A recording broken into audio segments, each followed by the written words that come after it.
Assalamualaikum warahmatullahi wabarakatuh. Semangat pagi anak-anak. Kembali lagi bersama Bapak di pembelajaran kita yang selanjutnya ya, di tema 6, subtema 2, pembelajaran 1 dan 2. Oke anak-anak, simak baik ya video pembelajarannya. Halo sahabat cerdas, Assalamualaikum warahmatullahi wabarakatuh. Pada kesempatan kali ini kita akan belajar pada tema 6, panas dan perpindahannya, subtema 2, perpindahan kalor di sekitar kita, dan kita sampai pada pembelajaran pertama. Sahabat cerdas, sebelum kita mulai pembelajaran kita, jangan lupa untuk berdoa terlebih dahulu.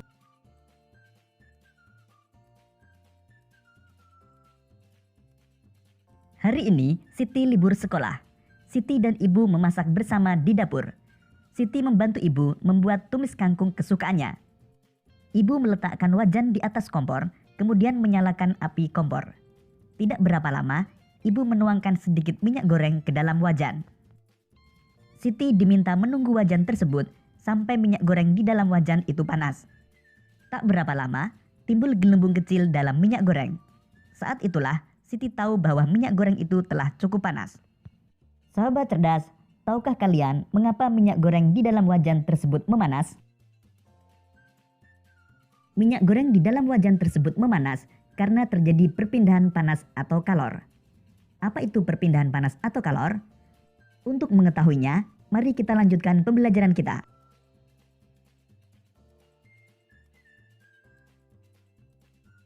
Tahukah kamu mengapa api kompor dapat memanaskan air dalam panci sehingga sayuran yang ada di dalamnya menjadi matang? Ketika kamu memasak sayuran, panas dari api kompor berpindah ke dalam panci. Kemudian panas tersebut berpindah ke dalam air sehingga air menjadi panas dan sayuran yang ada di dalamnya menjadi matang. Peristiwa tersebut membuktikan bahwa panas dapat berpindah.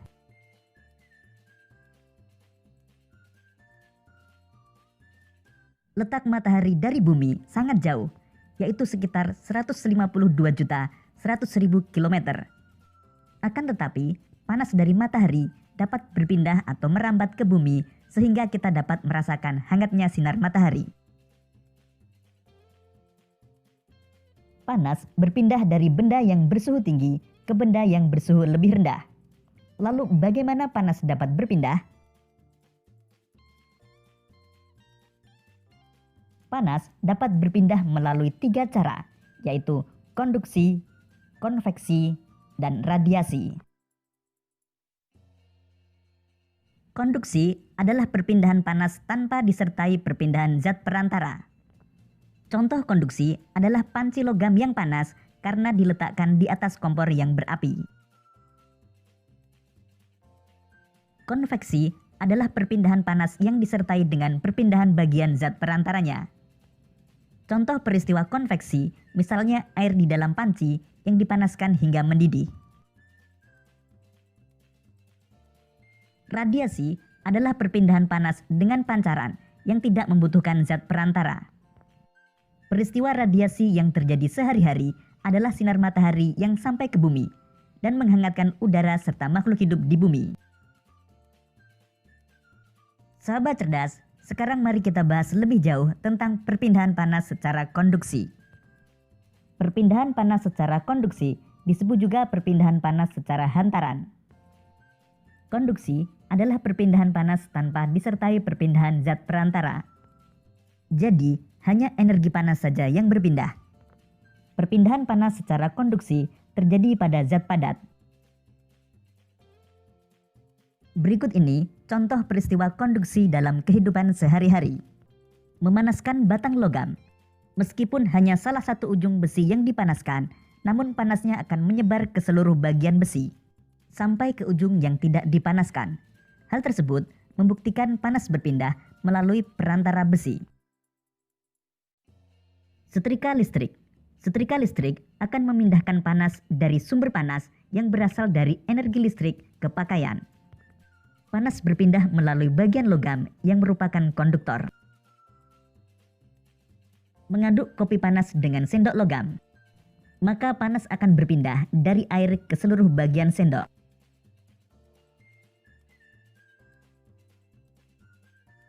Sahabat cerdas, untuk lebih mudah memahami peristiwa konduksi, kalian dapat melakukan kegiatan berikut ini. Peristiwa konduksi dapat diumpamakan dengan kegiatan memindahkan buku secara estafet yang dilakukan oleh kamu dan teman-temanmu. Buku yang dipindahkan secara estafet kita umpamakan sebagai kalor dan orang yang memindahkannya sebagai zat perantaranya.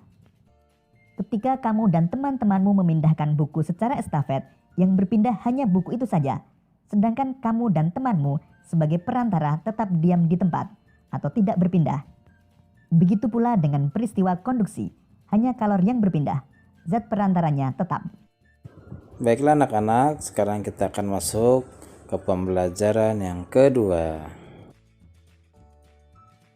Sahabat cerdas, pada pembelajaran sebelumnya kita telah belajar lebih jauh tentang perpindahan panas secara konduksi. Pernahkah kalian merebus air hingga mendidih? Merebus air hingga mendidih merupakan salah satu contoh perpindahan panas secara konveksi. Nah, sekarang mari kita belajar lebih jauh tentang perpindahan panas secara konveksi. Perpindahan panas secara konveksi.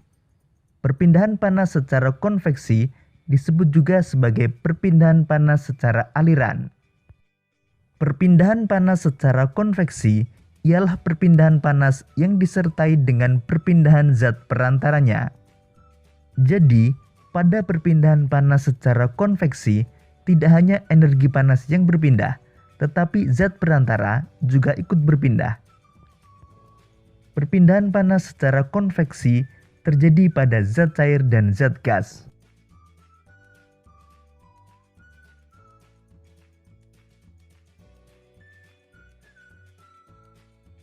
Perpindahan panas secara konveksi dapat kita lihat pada saat memasak air di panci. Air yang panas terlebih dahulu adalah air yang berada di bagian bawah panci. Air tersebut mendapatkan panas dari panci yang terkena api. Kemudian air yang panas akan naik dan yang dingin akan turun. Begitu seterusnya, peristiwa konveksi terjadi selama proses memasak air.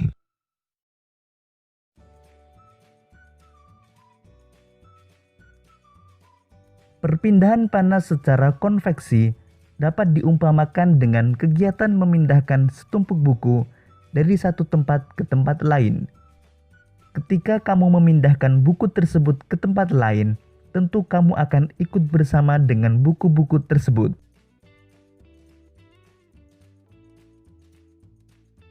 Contoh lain peristiwa konveksi adalah terjadinya angin darat dan angin laut.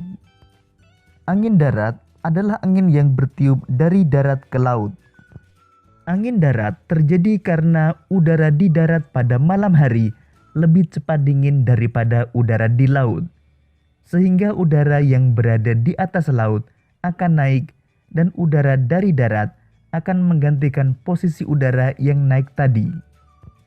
Sedangkan angin laut adalah angin yang bertiup dari laut ke darat.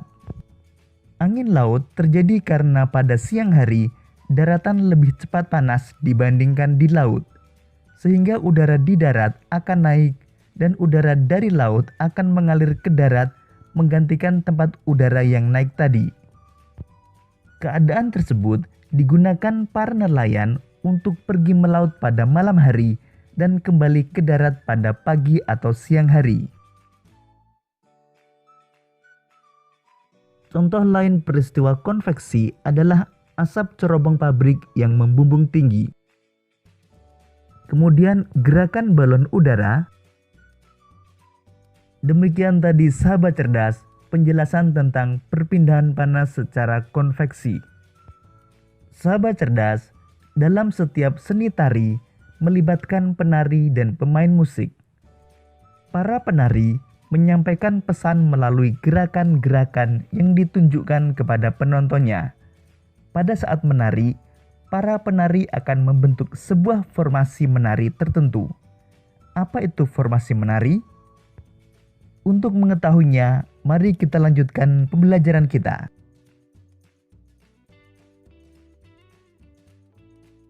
Pola lantai dalam seni tari. Pernahkah kamu memperhatikan sebuah pertunjukan tari? Pada tari kelompok, para penari membentuk posisi tertentu dalam tarian. Bentuk atau formasi tertentu yang dibuat penari dalam sebuah tari dinamakan pola lantai. Setiap tarian memiliki pola lantai khusus. Pola lantai merupakan garis yang dilalui penari pada saat melakukan gerak tari. Pola lantai ini dilakukan baik oleh penari tunggal, berpasangan, atau penari kelompok. Dalam tarian terdapat dua pola garis dasar pada lantai, yaitu garis lurus dan lengkung. Berikut ini pola lantai dalam seni tari. Ada yang membentuk garis horizontal, garis vertikal, garis miring atau diagonal, dan garis lengkung.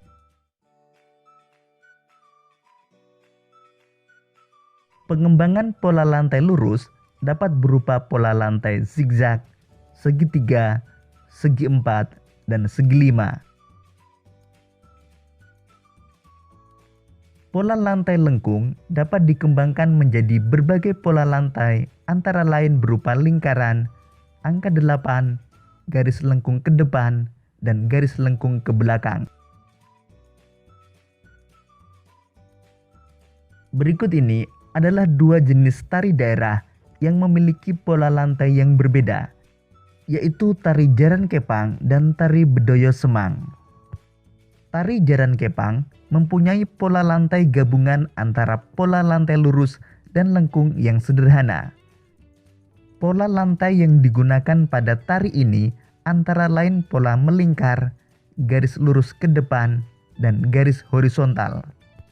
Pola lantai pada tari jaran kepang tidak memiliki makna tertentu. Pola lantai dibuat untuk formasi penari. Tari bedoyo semang mempunyai pola lantai yang sudah tertentu dan mempunyai makna tertentu. Pola lantai yang digunakan pada tari ini pun memiliki nama tertentu, seperti gawang jejer wayang, gawang 3-3, gawang perang, dan gawang kalajengking. Berikut ini pola lantai yang digunakan pada beberapa tari daerah. Tari saman dari Aceh menggunakan pola lantai horizontal. Tari sekapur sirih dari Bengkulu menggunakan pola lantai lengkung ke depan. Tari pendet dari Bali menggunakan pola lantai lurus dan melengkung. Tari piring dari Sumatera Barat menggunakan pola lantai lurus segi empat.